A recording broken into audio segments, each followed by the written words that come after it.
एक खतून दूसरी से कह रही थी कि तुम पर कितना जुल्म होता है, सारा दिन तुमसे घर के काम करवाते रहते हैं, हर कोई तुम्हें नौकर की तरह समझता है, शायद इसलिए कि तुम मिडिल क्लास से ताल्लुक रखती हो, और मुझे देखो, घर में सारा दिन रानियों की तरह राज करती हूँ, कोई मुझे कुछ नहीं कहता, जिसको काम होता है वो तुम्हें कहता है, तुम्हें इन लोगों ने घर की नौकरानी बना कर रखा है, तुम अपने शोहर को क्यों नहीं बताती ये सब। दूसरी खतून ने इंतहाई खूबसूरत जवाब दिया।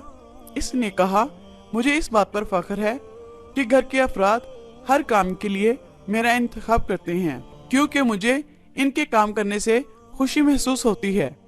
और जब मैं इस घर के कामों को अपना समझकर करती हूँ तो मुझे थकन महसूस नहीं होती, और जब मेरा शौहर घर आता है तो वो घर के हर फर्द से मेरे लिए तारीफी कलमा सुनता है तो मुझसे खुश हो जाता है, और मेरे शौहर के चेहरे पर आने वाली वो खुशी मेरे दिन भर की थकन को पल भर में खत्म कर देती है, और फिर मैं अल्लाह का शुक्र अदा करती हूँ कि मैं अपने शौहर की नाफरमानी और नाराजगी से महफूज हूँ।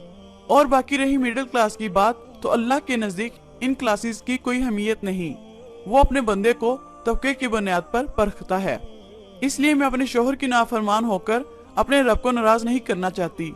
इसके लिए चाहे मुझे कोई भी कुर्बानी देनी पड़े। इस नेकबख्त खतून की बातें सुनी तो यकीन हो गया कि लाजमन इस खतून की तरबियत के पीछे किसी अजीम खतून का हाथ है,